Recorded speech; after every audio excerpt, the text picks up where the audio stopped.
All right, now we're gonna do our clutch pivot arm oil seal. So take your oil seal, put a little bit of grease in there. You already know how to do that. And then put it in with a socket. All right, so once you've greased that up, I'm gonna take a 15mm socket and a little hammer. First, I'm just gonna push it in as much as I can. I'll take my 15mm with my hammer. Make sure it's in there and flush with the cases and you're good to go. All right, so when you're putting this in, put some blue thread locker on here and put it in. And then you want to spin up this washer so that it is like this. And then you're gonna keep twisting this until that washer is flush and the nut is flush, like that. Now you can oil up the shaft a little bit if you want with some motor oil or assembly lube. Just gonna put a little bit on here. Then I'm gonna push this through. If you wiggle it a little bit back and forth, be a little bit easier to get it through. And then I'm gonna go look at the other side and make sure that it's coming to the seal good, which it is. And then these two little prongs, springs, whatever you wanna call them, go over that. All right, so now you're gonna take a flathead screwdriver and screw this in and out. And as you can see, that moves this arm up and down. So you might not be able to see it on the camera or through the camera, but you're gonna want space on the top and the bottom. So what you're gonna do is you're gonna take your screwdriver, look at the top, make sure there's space up top, and then you're gonna look at the bottom and make sure it's equally spaced out. Right there looks pretty good. And once you got it spaced out how you want it, you're gonna take this shift rod out, spin it that way, take a 17 wrench and your flathead, put the wrench on first, then hold this still with your flathead and tighten this down. You wanna get it pretty tight just with the wrench. And then you're gonna take your torque wrench and torque this sucker down to 22 foot-pounds. And then you're gonna put your shift lever back on. So this is what I mean by space on both sides. As you can see, there's space up there on top, and then below there's also space. It's kind of hard to show y'all on the camera, but I think I got it. Then I almost forgot, you need to take some pliers and bend over this metal flange right here. It's hard to get it to bend sometimes.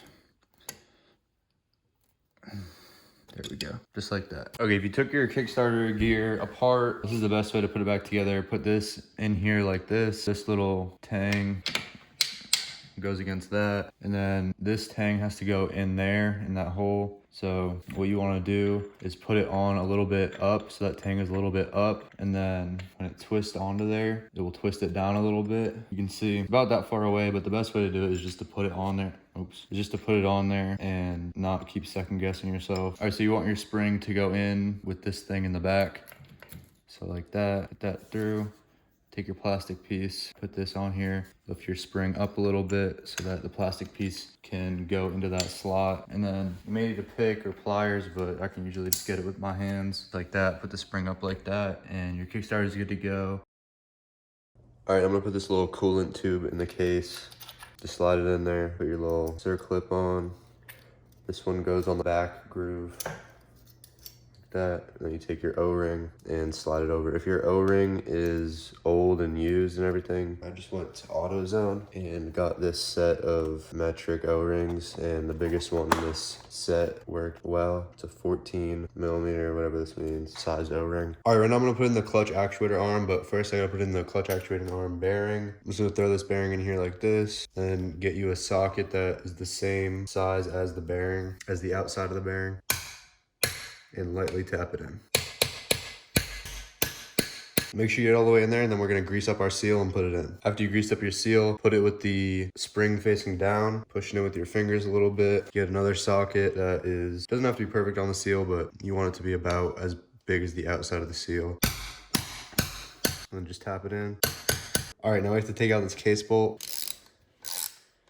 After that, I'm just gonna put some grease all over this whole thing.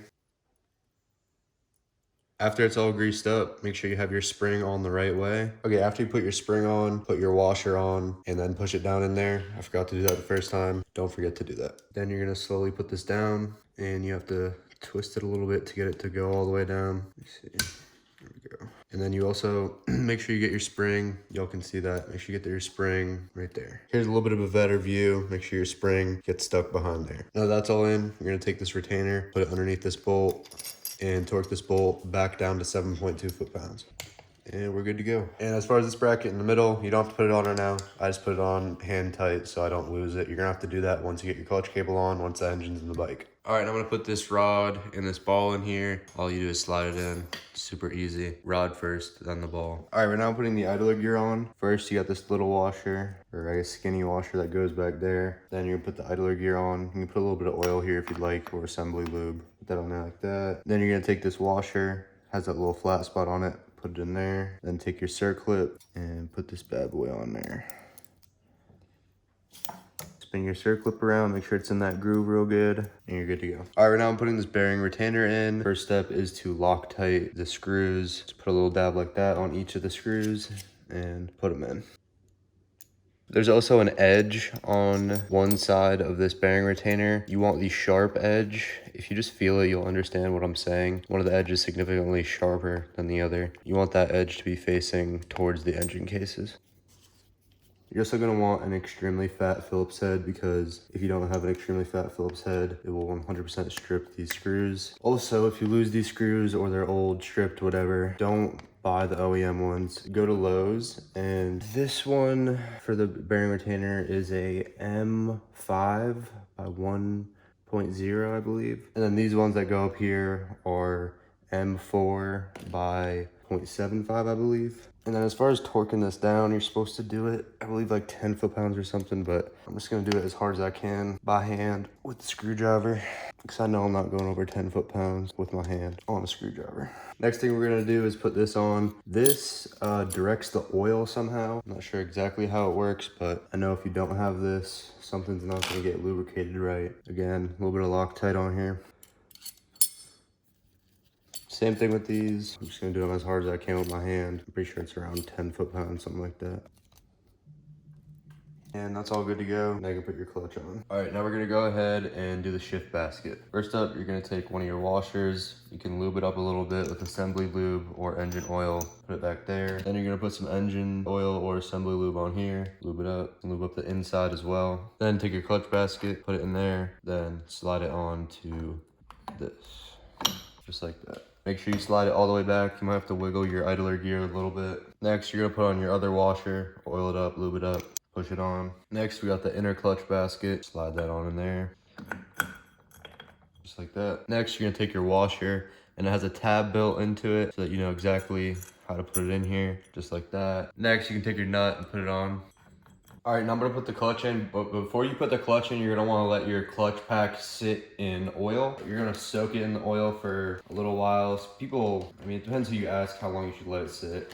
If you just soak it pretty good for about 10 minutes, it should be fine, but some people will let it sit overnight and stuff. I think that's a little bit excessive, but do what you want. You're gonna go friction plate, then this metal plate. You'll notice these ones have the tabs on them. If yours don't have the tabs on them, it doesn't matter how you put them on, but if they have the tabs on them, I'll show you what you do. So if you notice, I put that tab facing this way. So with this one, I'm gonna put it out towards the right, and I'm gonna keep doing that so that all the tabs aren't in one location and they're spread out along the clutch.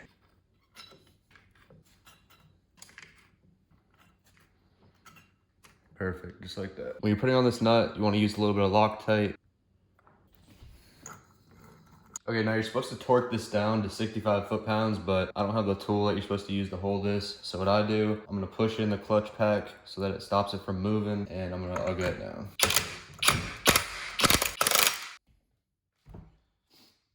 All right, now we're gonna set up our pressure plate. So what you're gonna do is put this pancake bearing. After the pancake bearing, you're gonna put a washer on there. Then you're gonna take this, put it in your pressure plate like that. Then you're gonna put the washer on this side, and then the nut on.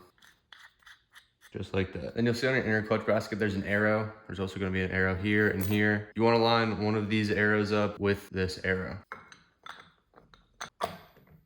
Just like that. And it'll go all the way in, and you'll feel it resting against the clutch. Next up, we're gonna put our springs in. Then our bolts to hold the springs in. Now we can take our 10mm and start tightening these down in a crisscross pattern. You're just gonna take it down a little bit at a time. So you'll go down about halfway, and then you'll go down all the way.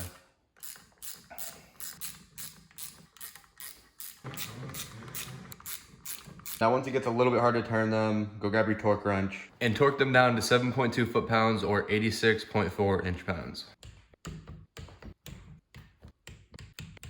All right, now we have to adjust our clutch, and you do that by turning this in and out. All right, so I'm gonna try to, I think y'all will be able to see what I'm doing. Yeah, you should be. Okay, so what you're gonna do is pull this lever towards you with your finger. You'll see this notch on your cases. You want that to line up perfectly with this notch on this arm. Like right now is pretty much where you want it to be. You want it to be back here this way, further than forward. So if you line it up like this, that's pretty much fine. Basically turning this screw with the screwdriver left, see how far it moved? That's not me moving it with my finger, that's the screwdriver moving it. Turning the screwdriver to the left moves it this way. Turning the screwdriver to the right moves it that way. And you want it to line up right about there. You want it to be even with that notch or a little bit this way to the notch. All right, now that we've adjusted it perfectly, what you're gonna do is put a wrench on here and take your screwdriver to hold this in place and tighten this nut down with your wrench. So you're gonna try to twist your screwdriver, hold it still, and don't let it while you tighten this down. You just gotta go snug, don't go stripping anything, don't go crazy. After you've gotten it all snug down, you're gonna come back up here, push your lever, and make sure that it's lined up perfectly with that notch on your case. Now we're gonna torque down our primary drive gear. To do that, we're gonna shove a rag in here, start turning it just like that.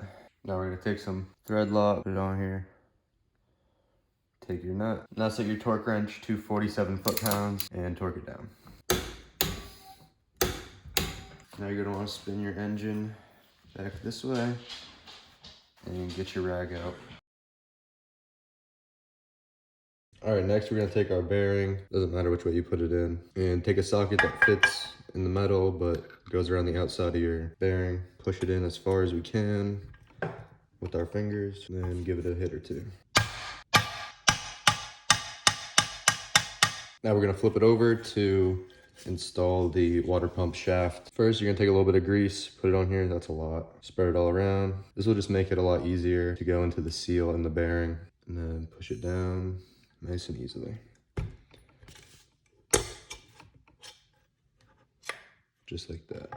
Now we'll flip it back over. Now we'll take this pin, put it through the shaft, clean off any of this extra grease you got on there. You put a little bit too much on there. Then you'll see there's slits on your gear. You want to line that up to the rod you just put in there.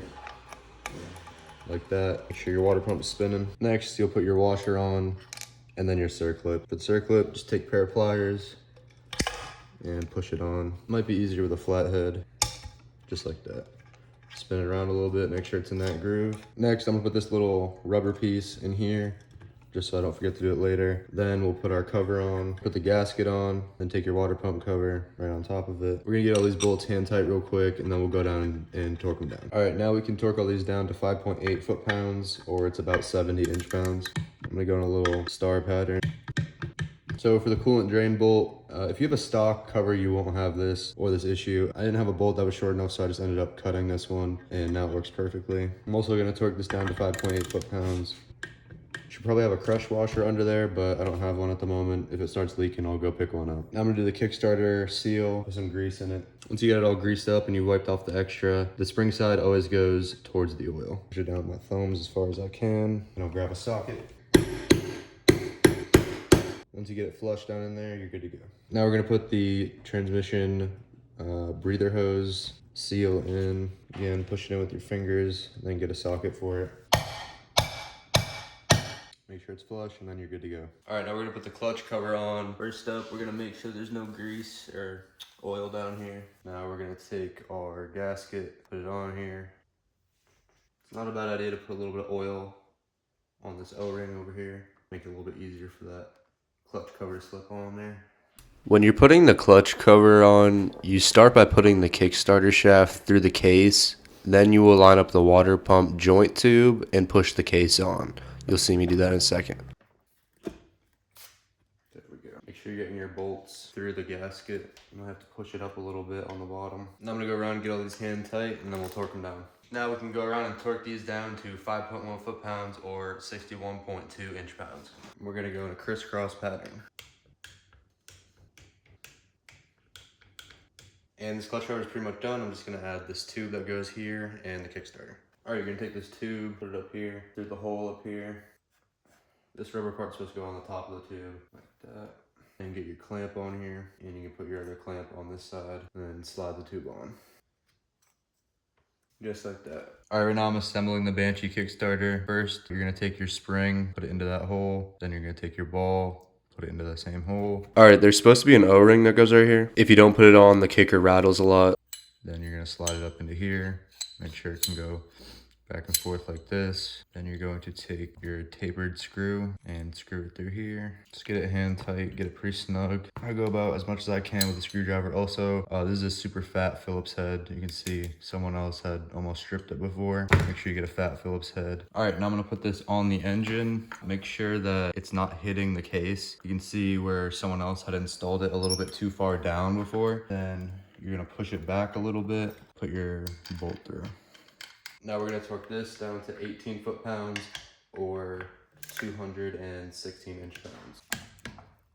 All right, now I'm gonna do this little cover real quick. I'm gonna take a little bit of motor oil, or really you can use any type of lubricant for this. Plug a tiny bit on your finger and just go around this O-ring to make it just a little bit easier to push it in there. Then once you're ready to go, just push it in. Shouldn't be that hard to push in. So I'm gonna be putting on this case protector. It comes with longer bolts to get through it, obviously. This is going to protect this part of your case up here from your chain coming off and hitting it. Some people call it chain whack. Common issue with Banshees, chains will break and then it will break the cases. And that's obviously not a good thing. I'm just getting these bolts hand tight. I don't know a torque spec if there is one, but hand tight with a wrench. And we're good. We'll move on to the stator. Thank you so much for watching this video. Subscribe to the channel, share this video. We appreciate all the support.